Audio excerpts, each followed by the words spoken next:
Hi hello friends, ഇന്ന് നമ്മൾ 6ാം ക്ലാസ്സിലെ 3rd യൂണിറ്റിലെ ഫസ്റ്റ് ചാപ്റ്റർ ആണ് നോക്കുന്നത്. 3rd യൂണിറ്റിൻ്റെ പേരാണ് എംബ്രേസിങ് ഡിഫറൻസസ്.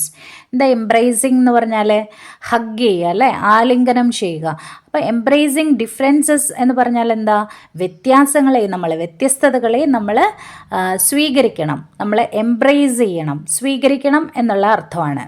ഇവിടെ ഈ പിക്ചറിൻ്റെ ഇടയിൽ ഒരു കോട്ട് കൊടുത്തിട്ടുണ്ട്. ഓഡ്രി ലോർഡ് എഴുതിയൊരു കോട്ടാണ്. It's not our differences that divide us, it's our inability to recognise, accept and celebrate those differences. എന്താ അതിൻ്റെ അർത്ഥം വരുന്നത്? നമ്മുടെ വ്യത്യാസങ്ങളല്ല നമ്മളെ ഡിവൈഡ് ചെയ്യുന്നത്, നമ്മളെ വിഭജിക്കുന്നത്. ആ വ്യത്യാസങ്ങളെ തിരിച്ചറിയാനും അംഗീകരിക്കാനും ആഘോഷിക്കാനുമുള്ള നമ്മുടെ കഴിവില്ലായ്മയാണ് എന്നാണ് ഓഡ്രി ലോർഡ് പറഞ്ഞിരിക്കുന്നത്. നമ്മളെല്ലാവരും വ്യത്യസ്തരാണ്. ആ വ്യത്യാസങ്ങളെ നമുക്ക് തിരിച്ചറിയാനും അംഗീകരിക്കാനും കഴിവുണ്ടാവണം. Look at the signs below. താഴെ കൊടുത്തിരിക്കുന്ന സിമ്പിൾസ് നോക്കാം. അതിൽ ആദ്യത്തെ സിമ്പിൾ എന്താണ്? ഒരു വ്യക്തി ഒരു വടിയൊക്കെ പിടിച്ചു നിൽക്കുന്ന ഒരു സിമ്പിളാണ് അല്ലേ. അപ്പം അതിൻ്റെ അർത്ഥം എന്താണ്? അത് ബ്ലൈൻഡ് പീപ്പിളിനെയാണ് സൂചിപ്പിക്കുന്നത്, അന്ധരായ വ്യക്തികളെയാണ് അത് സൂചിപ്പിക്കുന്നത്. അടുത്ത സിമ്പിൾ നോക്കാം. ചെവിയുടെ ഒരു സിമ്പിളാണ് കൊടുത്തിരിക്കുന്നത്. ചെവിയുടെ സിമ്പിൾ എന്തിനു വേണ്ടിയിട്ടുള്ളതാണ്? കേൾവിശക്തി കുറവുള്ളവർക്ക് വേണ്ടിയിട്ടാണ് ചെവിയുടെ ഈ സിമ്പിൾ യൂസ് ചെയ്യുന്നത്. 2 കൈയുടെ ഒരു സിമ്പിൾ കൊടുത്തിട്ടുണ്ട്. അത് ആർക്ക് വേണ്ടിയിട്ടുള്ളതാണ്? സംസാരശേഷി ഇല്ലാത്തവർക്ക് വേണ്ടിയിട്ടുള്ള ഒരു സിമ്പിളാണ്. അത് സൈൻ ലാംഗ്വേജ് ആണ് സൂചിപ്പിക്കുന്നത്. അടുത്തത് ഒരു വീൽ ചെയറും അതിലിരിക്കുന്ന ഒരു വ്യക്തിയെയുമാണ് കാണിക്കുന്നത്. ഈ സിമ്പിൾ എന്തിനു വേണ്ടിയിട്ടുള്ളതാ? നടക്കാൻ പറ്റാത്തവർക്ക് വേണ്ടിയിട്ടുള്ള ഒരു സിമ്പിളാണ് ഇത്. നമുക്ക് ഈ പാഠത്തിലേക്ക് കടക്കാം. How do visually challenged people learn about the world around them? കാഴ്ച വെല്ലുവിളി നേരിടുന്ന ആൾക്കാരെ അവരുടെ ചുറ്റുമുള്ള ലോകത്തെക്കുറിച്ച് എങ്ങനെയാണ് മനസ്സിലാക്കുക? Let's read the inspiring story of Louis Braille who changed the world of visually challenged people. കാഴ്ച വൈകല്യമുള്ളവരുടെ അല്ലെങ്കിൽ കാഴ്ച പരിമിതിയുള്ളവരുടെ ലോകത്തെ മാറ്റിമറിച്ച ലൂയിസ് ബ്രെയ്ലിയുടെ പ്രചോദനാത്മകമായ ഒരു കഥ നമുക്ക് വായിച്ചു നോക്കാം. 6 dots. പടത്തിന്റെ പേരെന്താണ്? 6 dots. My life changed that day. I had been playing with Papa's awl. It proved too sharp for my eyes. You are too careless, Louis, Papa cried in distress. ആ ദിവസം എൻ്റെ ജീവിതം മാറി മറിഞ്ഞു. ഞാൻ പപ്പയുടെ ഓൾ കൊണ്ട് കളിക്കുകയായിരുന്നു. ഓൾ എന്ന് പറഞ്ഞാൽ എന്താ? AWL all. ലെതറൊക്കെ മുറിക്കാനായിട്ട് ഉപയോഗിക്കുന്ന ഉപകരണമാണ് ഓൾ. അത് കൂടുതലും കുട നന്നാക്കുന്നവരുടെ കയ്യിലും അല്ലെങ്കിൽ ചെരുപ്പ് നന്നാക്കുന്നവരുടെ കയ്യിലും ഒക്കെ ഉണ്ടാവും. സ്ക്രൂ ഡ്രൈവർ പോലെ ഇരിക്കുന്ന ഒരു ഉപകരണമാണ് അത്. ലൂയിസ് ഇതുകൊണ്ട് കളിച്ചുകൊണ്ടിരിക്കുകയായിരുന്നു. അപ്പൊ ഈ ഉപകരണം അവന്റെ കണ്ണിൽ കുത്തിപ്പോയി. You are too careless Louis, papa cried in distress. അപ്പൊ പപ്പ പറഞ്ഞു, നീ വളരെ അശ്രദ്ധാലുവാണ് ലൂയിസ് എന്ന് പറഞ്ഞ് പപ്പയ്ക്ക് ആകെ സങ്കടമായി, ആകെ വിഷമമായി. A healer bandaged my eye but the bandage itched so much. ഒരു വൈദ്യൻ എൻ്റെ കണ്ണിൽ ബാൻഡേജ് ഇട്ടു, പക്ഷെ ബാൻഡേജ് വളരെയധികം ചൊറിച്ചിലുണ്ടാക്കി. My hands like the sparrows in the trees were small and quick. മരങ്ങളിലെ കുരുവികളെ പോലെ എൻ്റെ കൈകൾ ചെറുതും സ്പീഡുള്ളതും വേഗതയുള്ളതുമായിരുന്നു. I couldn't keep them away. I didn't mean to make things worse but I did. എനിക്ക് എൻ്റെ കൈകളെ അകറ്റി നിർത്താനായിട്ട് കഴിഞ്ഞില്ല. കാര്യങ്ങൾ കൂടുതൽ വഷളാക്കാൻ ഞാൻ ഉദ്ദേശിച്ചിരുന്നില്ല, പക്ഷെ ഞാനത് ചെയ്തു. ഇവന്റെ കൈകള് ചെറിയ കുരുവികളെ പോലെ ആയിരുന്നു എന്ന് പറഞ്ഞതിന്റെ അർത്ഥം എന്താ? ആ ബാൻഡേജിന്റെ ഇടയിൽ കൂടെയൊക്കെ ഇവൻ കൈയിട്ട് ചൊറിഞ്ഞു എന്നുള്ളതാണ് അർത്ഥം. അവന് ഇച്ചിങ് സഹിക്കാൻ പറ്റുന്നുണ്ടായിരുന്നില്ല, ചൊറിയുമായിരുന്നു ആ ബാൻഡേജിന്റെ ഇടയിലൂടെ. അപ്പൊ ഇൻഫെക്ഷൻ സ്പ്രെഡ് ആവും അല്ലേ. അതുകൊണ്ടാണ് കൈ തൊടരുത് എന്നൊക്കെ പറയില്ലേ. കണ്ണിലൊക്കെ എന്തെങ്കിലും ഇൻഫെക്ഷൻസ് ഒക്കെ വന്നിട്ടുണ്ടെങ്കിൽ കൈ കൊണ്ട് തൊട്ട് മറ്റേ കണ്ണിലേക്കും സ്പ്രെഡ് ആക്കാൻ പാടില്ല. അപ്പൊ ഇവൻ അത് ചെയ്തു. The infection spread to my other eye until I could see nothing at all. Infection എൻ്റെ മറ്റേ കണ്ണിലേക്കും പടർന്നു. എനിക്കൊന്നും കാണാൻ കഴിയാത്ത അവസ്ഥയിലായി. No trees or sparrows, no faces, no loaves of bread. അപ്പം എനിക്കൊന്നും കാണാൻ സാധിക്കാതെ, മരങ്ങളോ കുരുവികളോ മുഖങ്ങളോ അപ്പകഷ്ണങ്ങളോ ഒന്നും എനിക്ക് കാണാൻ സാധിക്കാതെയായി. By the time I turned 5 I was completely blind. അപ്പം ഞാൻ 5 വയസ്സായപ്പോഴത്തേനും പൂർണ്ണമായി അന്ധനായി മാറിയിരുന്നു. My world was dark and dangerous. I stumbled about the house, banging into the chairs, the walls, the door. അപ്പം എൻ്റെ ലോകം ഇരുണ്ടതും അപകടം നിറഞ്ഞതുമായിരുന്നു, ഡേഞ്ചറസ് ആയിരുന്നു. കാരണം എന്താ? ഐ സ്റ്റംപിൾഡ് എന്ന് പറഞ്ഞാൽ കാലൊക്കെ ഇടറുക. I stumbled about the house. ബാങ്ങിങ് ഇൻ ടു ദ ചെയർസ്, അപ്പോൾ ചെയറിലൊക്കെ തട്ടി വീണു, വാൾസിൽ തട്ടി, ഡോറിൽ തട്ടി. മൈ ബോഡി ഏക്ഡ്, അതുകൊണ്ട് തന്നെ ഇങ്ങനെ അവിടെ ഇവിടെയൊക്കെ മുട്ടി നടക്കുവാണ് അല്ലേ, ഇടറിപ്പോവാണ്, തട്ടുവാണ്. അപ്പം മൈ ബോഡി ഏക്ഡ്, എൻ്റെ ബോഡിക്ക്, എൻ്റെ ശരീരത്തിന് വേദന വന്നു. Where is the sun, I cried, ഞാൻ ചോദിച്ചു, ഞാൻ കരഞ്ഞു വിളിച്ച് ചോദിച്ചു, എവിടെയാണ് സൂര്യൻ, അതായത് എവിടെയാണ് വെട്ടം. ഇവൻ കംപ്ലീറ്റ്ലി ബ്ലൈൻഡ് ആയിപ്പോയി, അതുകൊണ്ട് തന്നെ ഇവൻ ചോദിച്ചു എവിടെയാണ് സൂര്യൻ എന്ന് ചോദിച്ചു. But the sun did not come. I sat by the window training my ears to do what my eyes could not. പക്ഷേ സൂര്യൻ വന്നില്ല. എൻ്റെ കണ്ണുകൾക്ക് ചെയ്യാൻ കഴിയാത്തത് ചെയ്യാൻ എൻ്റെ കാതുകളെ ഞാൻ പരിശീലിപ്പിച്ചുകൊണ്ട് ജനാലയ്ക്കരികിൽ ഇരുന്നു. അതായത് കണ്ണ് കാണാൻ സാധിക്കുന്നില്ല, അതുകൊണ്ട് തന്നെ ഇയേഴ്സിന് കൂടുതൽ ഇമ്പോർട്ടൻസ് കൊടുത്തു. ഇയേഴ്സ്, ചെവി കൊണ്ട് കേൾക്കാൻ സാധിക്കുന്നതൊക്കെ കേൾക്കാനായിട്ട് തുടങ്ങി. അവൻ്റെ ചുറ്റുപാടിൽ നിന്നും ഉയരുന്ന സൗണ്ട്സ് ഒക്കെ അവൻ ഐഡൻറ്റിഫൈ ചെയ്യാൻ തുടങ്ങി. Clang, bang, kish, kish. That was papa in his shop. അപ്പോൾ പപ്പയുടെ ഷോപ്പിൽ നിന്നും വരുന്ന സൗണ്ട് ആണെന്ന് അവനത് മനസ്സിലായി. Swoosh, swish, swoosh, swish. Long skirted ladies hurrying to market. അപ്പം നീണ്ട സ്കേർട്ടൊക്കെ ഇട്ടിരിക്കുന്ന സ്ത്രീകൾ മാർക്കറ്റിലേക്ക് പോകുമ്പോൾ ഉണ്ടാവുന്ന സൗണ്ട്സ് ആണത് എന്ന് മനസ്സിലായി. Clomp, clomp, clomp, stomp. Soldiers marching down the street. അപ്പോൾ സോൾജിയേഴ്സ് നടക്കുന്ന തെരുവിലൂടെ മാർച്ച് ചെയ്യുന്ന പട്ടാളക്കാരുടെ സൗണ്ടാണ് അത് എന്ന് മനസ്സിലായി. Grr, grr, ruff, ruff, grr. The neighbour's angry dog chain too tight. നല്ല ടൈറ്റായി കെട്ടിയിരിക്കുന്ന ആംഗ്രി ഡോഗ്, ദേഷ്യക്കാരനായ ആ ഡോഗിൻ്റെ സൗണ്ടാണ് അതെന്ന് മനസ്സിലായി. അപ്പം അങ്ങനെ അവൻ ചുറ്റിനുമുള്ള സൗണ്ട്സ് ഒക്കെ ശ്രദ്ധിക്കാനായിട്ട് തുടങ്ങി. My family did what they could. Papa made a wooden cane.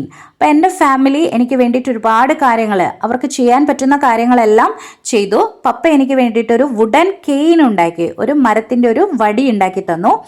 Each day I walked A little, tap tap tap tap tap tap, counting the steps between the house and the garden. എല്ലാ ദിവസവും ഞാൻ കുറച്ചു നേരം നടന്നു. Tap tap എന്നുള്ള ഒരു സൗണ്ടൊക്കെ ഉണ്ടായി, അതായത് ആ വടി ഇങ്ങനെ തട്ടിക്കൊണ്ട് സൗണ്ടൊക്കെ ഉണ്ടാക്കി ഞാൻ നടന്നു. വീടിനും പൂന്തോട്ടത്തിനും ഇടയിലുള്ള പടികൾ എണ്ണിക്കൊണ്ടിരുന്നു. The vineyard and the chicken coop. വീടിനും പൂന്തോട്ടത്തിനും ഇടയിലുള്ള പടികൾ എണ്ണി, മുന്തിരിത്തോട്ടത്തിനും കോഴിക്കൂടിനും ഇടയിലുള്ള പടികൾ എണ്ണി. വിനിയാർഡ് എന്ന് പറഞ്ഞാൽ മുന്തിരിത്തോപ്പാണ്, ചിക്കൻ കൂപ്പ് എന്ന് പറഞ്ഞാൽ കോഴിക്കൂട്. The bakers and the millers. ബേക്കറിക്കാരുടെയും മില്ലറുകളുടെയും കടകളിലേക്ക് അങ്ങനെ അങ്ങനെ നടന്നു, പടികൾ എണ്ണിക്കൊണ്ട് ആ വടി തട്ടിക്കൊണ്ട് ഞാനിങ്ങനെ നടന്നു. And back to papa's shop. പിന്നെ എന്നിട്ട് പപ്പയുടെ കടയിലേക്ക് തിരിച്ചു. ഇങ്ങനെ ദിവസവും ഇങ്ങനെ നടന്നുകൊണ്ടിരുന്നു. ഇതായിരുന്നു എൻ്റെ ഒരു activity. My brother taught me to whistle. എൻ്റെ സഹോദരൻ എന്നെ വിസിലടിക്കാൻ പഠിപ്പിച്ചു. And when the sound echoed back it warned me of things in my path. അപ്പോൾ ശബ്ദം തിരിച്ച് ഇങ്ങനെ എക്കോ ചെയ്തു വരും അല്ലേ, പ്രതിധ്വനിച്ചു വരും. അപ്പോൾ എൻ്റെ വഴിയിലുള്ള കാര്യങ്ങളെക്കുറിച്ച് അതെനിക്ക് മുന്നറിയിപ്പ് നൽകി. My sisters made a straw alphabet to feel and read. എൻ്റെ സിസ്റ്റേഴ്സ് സ്ട്രോ കൊണ്ട് ആൽഫബറ്റ്സ് ഉണ്ടാക്കി, എ ബി ചിത്രത്തിൽ കാണുന്നത് പോലെ അങ്ങനെ ആൽഫബറ്റ്സ് ഉണ്ടാക്കി തന്നു. അപ്പോൾ അത് തൊട്ട് നോക്കുമ്പോൾ എനിക്ക് വായിക്കാനായിട്ട് സാധിക്കും. Papa made letters of the alphabet for me with leather strips or by pounding round-topped nails into boards. Leather strips'il Papa alphabets കുത്തി കുത്തി ഉണ്ടാക്കി തന്നു. With Mammon, I played dominoes, counting the dots with my fingertips. Mammon എന്ന് പറയുന്നത് ഇവൻ്റെ അമ്മ തന്നെയാണ്. An Mary സിസിൽ എന്നാണ് ഇവൻ്റെ അമ്മയുടെ പേര്. അപ്പം അമ്മയെ വിളിക്കുന്നത് മാമൻ എന്നാണ്. അപ്പം മാമൻ്റെ കൂടെ എന്താണ്, അമ്മയുടെ കൂടെ എന്താ കളിച്ചത്? ഡോമിനോസ് കളിച്ചു. ഡോമിനോസിൻ്റെ മുകളിൽ ചെറിയ ചെറിയ ഡോട്ട്സ് ഉണ്ടാവും. ആ ഡോട്ട്സ് പ്രൊജക്റ്റ് ചെയ്താണ് നിൽക്കുക. അപ്പം അതൊന്ന് വിരലുകൾ കൊണ്ട് എണ്ണി നോക്കാനായിട്ട് സാധിക്കും. അങ്ങനെ എണ്ണി നോക്കി അമ്മയുടെ കൂടെ അവൻ ഡോമിനോസ് കളിക്കുമായിരുന്നു. The village priest taught me to recognize trees by their touch, flowers by their scent and birds by their song. വില്ലേജിലെ ഒരു പുരോഹിതൻ, വില്ലേജ് പ്രീസ്റ്റ്, അവനെ മരങ്ങളെ തൊട്ട് മനസ്സിലാക്കാനും ഫ്ലവേഴ്സ് ബൈ ദെയർ സെൻറ്റ്, ഫ്ലവേഴ്സിനെ മണത്തിലൂടെ മനസ്സിലാക്കാനും ബേർഡ്സ് ബൈ ദെയർ സോങ്, ബേർഡ്സിൻ്റെ പാട്ടുകളിലൂടെ ഏതൊക്കെ ബേർഡാണ് ഏതൊക്കെ പക്ഷികളാണ് എന്ന് മനസ്സിലാക്കാനും ഒക്കെ പഠിപ്പിച്ചു. Do you have books four blind children? I asked him. അപ്പം ഞാൻ അദ്ദേഹത്തോട് ചോദിച്ചു, ബ്ലൈൻഡ് ചിൽഡ്രന് വേണ്ടിയിട്ട്, അന്ധരായ കുട്ടികൾക്ക് വേണ്ടിയിട്ട് ബുക്സ് ഉണ്ടോ എന്ന് ചോദിച്ചു. കാരണം അവന് വായിക്കണമായിരുന്നു. അപ്പോൾ ബുക്സ് ഉണ്ടോ എന്ന് ചോദിച്ചു. No Louis, the priest replied, I am sorry. അപ്പോൾ പ്രീസ്റ്റ് പറഞ്ഞു, പുരോഹിതൻ പറഞ്ഞു, ഇല്ല ലൂയിസ്, സോറി, ഇല്ല, ഇവിടെയൊന്നും അങ്ങനത്തെ ഒരു ബുക്കും ഇല്ല എന്ന് പറഞ്ഞു.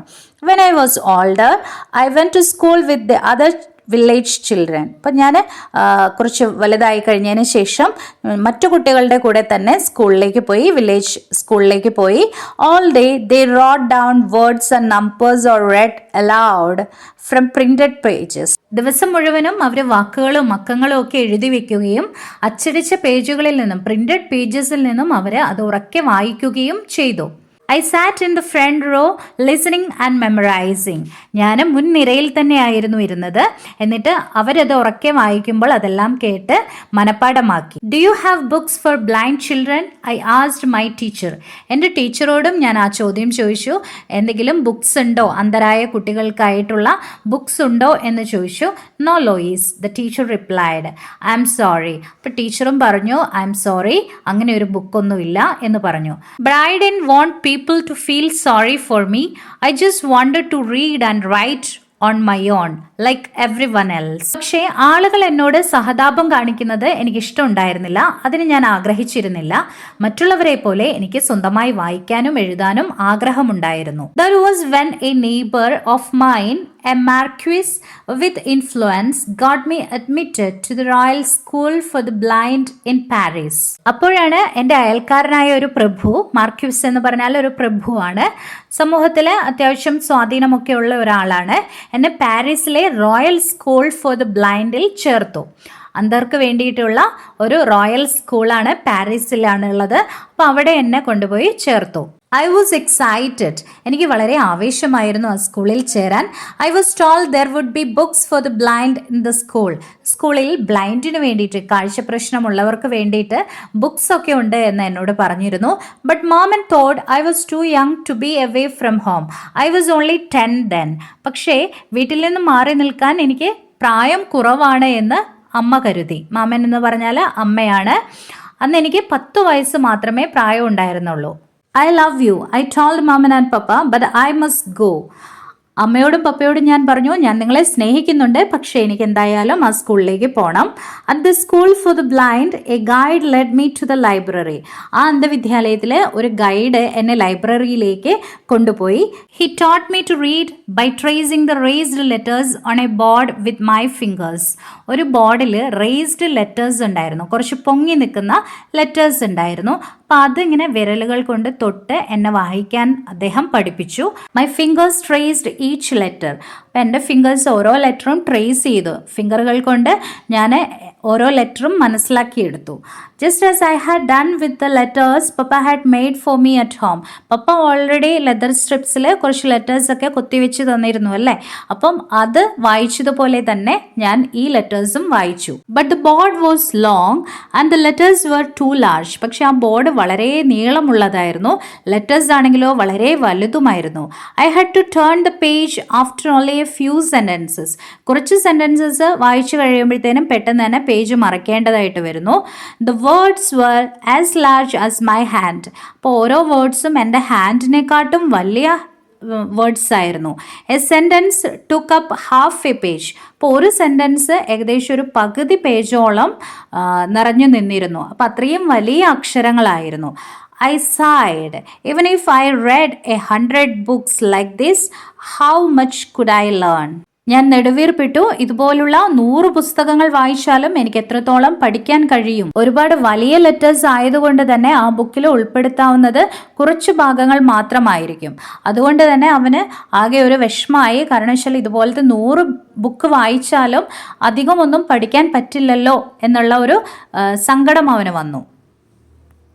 The next day, the headmaster summoned a meeting of the students. Everyone had gathered in the big room. അപ്പം നെക്സ്റ്റ് ഡേ, പിറ്റേ ദിവസം ഹെഡ് മാസ്റ്റർ ഒരു മീറ്റിംഗ് ഒക്കെ വിളിച്ചു കൂട്ടി. സ്റ്റുഡൻസിൻ്റെ മീറ്റിംഗ് ആണ്. എവ്രി വൺ, എല്ലാവരും ബിഗ് റൂമിൽ, വലിയ റൂമിൽ ഒരുമിച്ച് ചേർന്നു. Doctor Pignier, the head master spoke to us. A French army captain has invented a code to send secret messages during war. The code is read by touch, not by sight. So we might use it here too. അപ്പോൾ doctor പിഗ്നിയർ head മാസ്റ്ററാണ്. അദ്ദേഹം ഞങ്ങളോട് സംസാരിച്ചു. യുദ്ധസമയത്ത് രഹസ്യ സന്ദേശങ്ങൾ അയക്കുന്നതിനായിട്ട് ഒരു French സൈനിക captain ഒരു code കണ്ടുപിടിച്ചു. ആ കോഡ് കാഴ്ചയിലൂടെ അല്ല കണ്ടുപിടിക്കേണ്ടത്, പക്ഷെ എങ്ങനെയാണ്? സ്പർശിച്ചുകൊണ്ട്, അതിനെ ടച്ച് ചെയ്തിട്ടാണ് വായിക്കേണ്ടത്. അതിനാൽ നമുക്ക് ഇത് ഇവിടെയും ഉപയോഗിക്കാം എന്ന് ഹെഡ് മാസ്റ്റർ പറയാണ്. You are each holding A message written with patterns of dots. The head master continued. Each pattern stands for A sound such as ഔ ഓർ ച്ച്. നിങ്ങളുടെ ഓരോരുത്തരുടെയും കയ്യിൽ ഒരു മെസ്സേജ് ഉണ്ട്, ഒരു സന്ദേശമുണ്ട്. അത് ഓരോ കുത്തുകൾ കൊണ്ടുണ്ടാക്കിയ ഒരു പാറ്റേൺ കൊണ്ടാണ് അത് എഴുതിയിരിക്കുന്നത്. ഓരോ പാറ്റേണും ഓരോ ശബ്ദത്തെയാണ് സൂചിപ്പിക്കുന്നത്. ഫോർ എക്സാമ്പിൾ എന്ന് പറഞ്ഞിട്ട് പറയുകയാണ് ഔ അല്ലെങ്കിൽ ച്ച് എന്നുള്ള ആ ഓരോരോ സൗണ്ടുകളെയാണ് സൂചിപ്പിക്കുന്നത്. We listened as he explained. It wasn't easy. There was a lot to remember. Flipping my paper over, I moved my fingers from left to right, feeling the dots. അപ്പം നമ്മൾ അദ്ദേഹം പറയുന്നത് ശ്രദ്ധയോടെ കേട്ടു. It wasn't easy. അത് വളരെ എളുപ്പമായിരുന്നില്ല. There was a lot to remember. ഒരുപാട് കാര്യങ്ങൾ ഓർത്തു വെക്കേണ്ടതായിട്ടുണ്ടായിരുന്നു. Flipping my paper over, page മറിച്ചുകൊണ്ട്, I moved my fingers from left to right. എൻ്റെ ഫിംഗേഴ്സ് ഞാൻ ഇടത്തു നിന്നും വലത്തോട്ട് ഇങ്ങനെ ചലിപ്പിച്ചു. ഫീലിംഗ് ദ ഡോട്ട്സ്, ആ ഡോട്ട്സ് എല്ലാം ഫീൽ ചെയ്തുകൊണ്ട്. അപ്പോൾ ഡോട്ട്സ് റേസ് ചെയ്ത് നിൽക്കുന്ന ഡോട്ട്സ് ആണല്ലേ. അപ്പോൾ നമുക്കത് വിരലുകൾ കൊണ്ട് ഇങ്ങനെ ചലിപ്പിക്കുമ്പോൾ അത് ഓരോ ലെറ്ററും എന്താണെന്ന് മനസ്സിലാക്കാനായിട്ട് സാധിക്കും. Fall back, I suddenly shouted with excitement. വളരെ ആവേശത്തോടെ ഞാൻ ഷൗട്ട് ചെയ്തു പറഞ്ഞു, ഫോൾ ബാക്ക്, പിന്നിലേക്ക് വീഴൂ എന്ന് പറഞ്ഞു. എവ്രി വൺ ലാഫ്ഡ്, എല്ലാവരും അത് കേട്ട് ചിരിച്ചു. It was A battle order of course. അപ്പോൾ ഇതൊരു ബാറ്റിൽ ഓർഡറാണ്, യുദ്ധത്തിൻ്റെ ഒരു ആജ്ഞയാണ്, ഒരു കമാൻഡാണ്. ഓൾറെഡി ഡോക്ടർ പിഗ്നിയർ പറഞ്ഞിരുന്നു, ഹെഡ് മാസ്റ്റർ പറഞ്ഞിരുന്നു, ഫ്രഞ്ച് ആർമിയുടെ ക്യാപ്റ്റൻ ഒരു കോഡ് ഇൻവെൻറ്റ് ചെയ്തു. ആ കോഡ് നമ്മൾ കാഴ്ച കൊണ്ടല്ല വായിക്കേണ്ടത്, പകരം ഫിംഗേഴ്സ് ടച്ച് ചെയ്ത്, അങ്ങനെ ടച്ചിലൂടെ ഫീൽ ചെയ്തിട്ടാണ് അത് വായിക്കേണ്ടത് എന്ന് പറഞ്ഞു. അപ്പോൾ നമ്മളുടെ ലൂയിസ് ഇത് വായിച്ചു. വായിച്ചതിൽ ആ വേർഡ് എന്തായിരുന്നു? ഫോൾ ബാക്ക് എന്നുള്ള ഒരു മെസ്സേജ് ആയിരുന്നു. But now my heart pounded with hope. I asked for another. അപ്പം എൻ്റെ ഹൃദയം പ്രതീക്ഷ കൊണ്ട് നിറഞ്ഞു. ഐ ആസ്ക്ഡ് ഫോർ അനദർ, ഞാൻ വേറൊരു വാക്കിന് വേണ്ടിയിട്ട് ചോദിച്ചു, വേറൊരു code. Again I touch the dots. എന്നിട്ട് വീണ്ടും ഞാൻ ഈ ഡോട്ട്സിലൂടെ ടച്ച് ചെയ്തു. Supplies arrive at dawn. പുലർച്ചെ സാധനങ്ങൾ എത്തും എന്നുള്ള ഒരു മെസ്സേജ് ആയിരുന്നു. Supplies arrive at dawn. Dawn എന്ന് പറഞ്ഞാൽ പ്രഭാതം, പുലർച്ചെ. I read. എന്നിട്ട് ഞാനത് വായിച്ചു. The others shouted out their messages too. അപ്പം മറ്റു കുട്ടികളും അവരുടെ മെസ്സേജസ് ഉറക്കെ വായിച്ചു പറഞ്ഞു. The head master taught me to make dot patterns with a stylus on A paper kept under a wooden frame. അപ്പോൾ ഹെഡ് മാസ്റ്റർ എങ്ങനെയാണ് ഡോട്ട് പാറ്റേൺസ് ഉണ്ടാക്കുന്നത് എന്ന് എന്നെ പഠിപ്പിച്ചു. സ്റ്റൈലസ് എന്ന് പറഞ്ഞാൽ എഴുത്താണി എന്നാണ് അർത്ഥം. ഒരു ആണി പോലത്തെ ഒരു സാധനമാണ്. അപ്പം അത് കുത്തി കുത്തി എങ്ങനെയാണ് ഈ ഡോട്ട് പാറ്റേൺസ് ഉണ്ടാക്കുന്നത് എന്ന് ഹെഡ് മാസ്റ്റർ പഠിപ്പിച്ചു. ഒരു വുഡൻ ഫ്രെയിം വെച്ചിട്ടാണ്.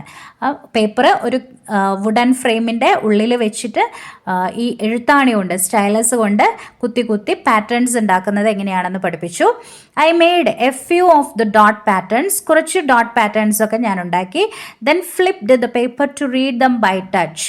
എന്നിട്ട് പേപ്പർ ഫ്ലിപ്പ് ചെയ്ത് മറിച്ചിട്ട് അത് ടച്ച് ചെയ്ത് വായിക്കാനായിട്ട് ശ്രമിച്ചു. For many weeks I practised. ആഴ്ചകളോളം ഞാനിത് പ്രാക്ടീസ് ചെയ്തു. The code was different from the normal alphabet. അപ്പോൾ സാധാരണ ആൽഫബറ്റിൽ നിന്നും വ്യത്യസ്തമായിരുന്നു ആ code. The code stood for sounds not letters. അപ്പം ആ കോഡ് എന്ന് പറയുന്നത് സൗണ്ടാണ്. ഓരോ കോഡിനും ഓരോ സൗണ്ടാണ് വരുന്നത്, പക്ഷെ ലെറ്റേഴ്സ് ആയിരുന്നില്ല. Why shouldn't we spell words and write sentences like people with normal eyesight, I thought. അപ്പം ഞാൻ ചിന്തിച്ചു, സാധാരണ ഐസൈറ്റ് ഉള്ളവർ വായിക്കുന്ന അതേ ലെറ്റേഴ്സ് അതുപോലെ നമുക്കും വായിക്കാൻ പറ്റുന്ന രീതിയിൽ ആക്കിയിരുന്നെങ്കിൽ എന്നുള്ള ഒരു ചിന്ത എൻ്റെ ഇതിലേക്ക് വന്നു. I set to work on the idea.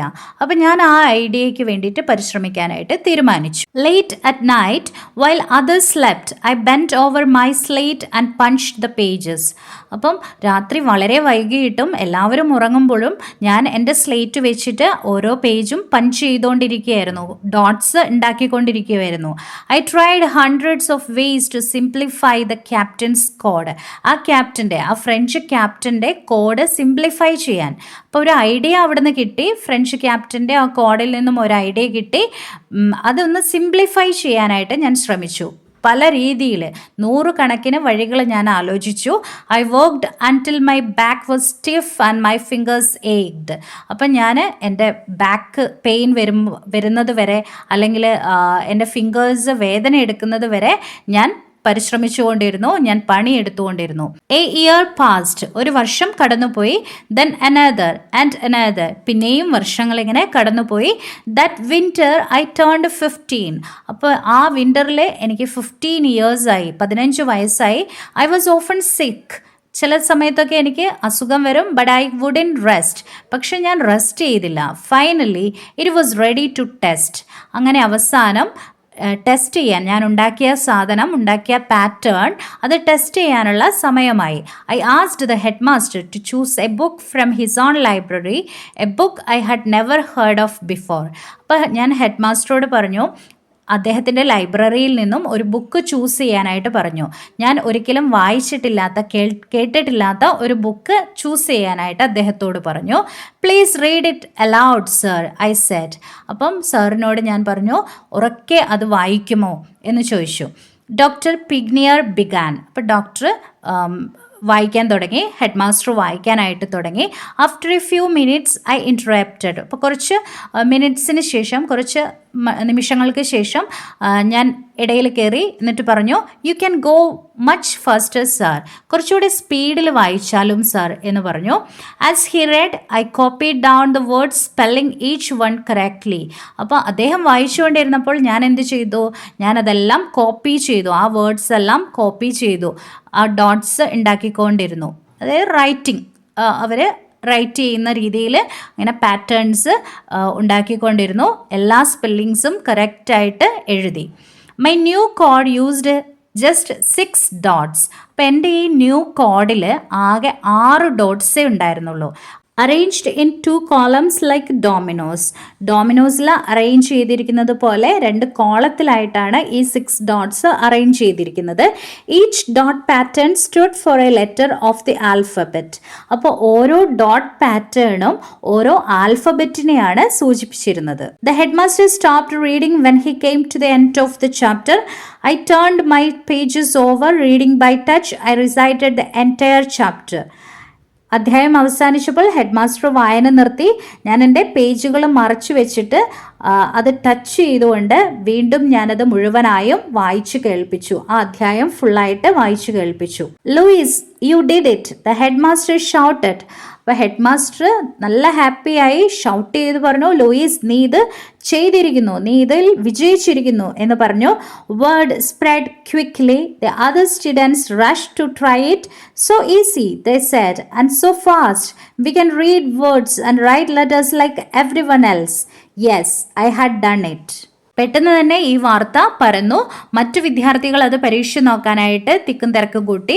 അപ്പോൾ അവർ പറഞ്ഞു, ഇത് വളരെ എളുപ്പമാണ്, എത്രയും പെട്ടെന്ന് നമുക്കിത് വായിക്കാനും എഴുതാനും ഒക്കെ പറ്റും, വളരെ ഈസിയാണ്, മറ്റുള്ളവരെ പോലെ തന്നെ നമ്മൾക്കും വായിക്കാനും അക്ഷരങ്ങൾ എഴുതാനും കഴിയുമെന്ന് ആ കുട്ടികൾ പറഞ്ഞു. അപ്പോൾ ലൂയിസ് പറഞ്ഞു, yes, I had done it, ഞാനിത് ചെയ്തിരിക്കുന്നു, ഒരുപാട് വർഷങ്ങളുടെ പരിശ്രമ ഫലമാണിത്. ബ്രെയിൽ ലിപിയുടെ സഹായത്തോടു കൂടിയാണ് ഇന്നും ബ്ലൈൻഡ് പീപ്പിളെ എഴുതുന്നതും വായിക്കുന്നതുമൊക്കെ. അന്ധർക്കും കാഴ്ചവൈകല്യമുള്ളവർക്കും എഴുത്തും വായനയും സാധ്യമാക്കുന്ന ബ്രെയിലി ലിപിയുടെ ഉപജ്ഞാതാവാണ് ലൂയിസ് ബ്രെയിൽ. അദ്ദേഹം ഉണ്ടാക്കിയ ഈ സംവിധാനം കോടിക്കണക്കിന് ആളുകൾക്ക് ഒരുപാട് സഹായകരമാണ്, അല്ലേ? മലയാളത്തിൽ പോലും ഇപ്പോൾ ബ്രെയിലി ലിപി ഉണ്ട്. ഈ ചാപ്റ്റർ ഇഷ്ടപ്പെട്ടു എന്ന് കരുതുന്നു. Please drop your valuable feedback in the comment section. Thank you.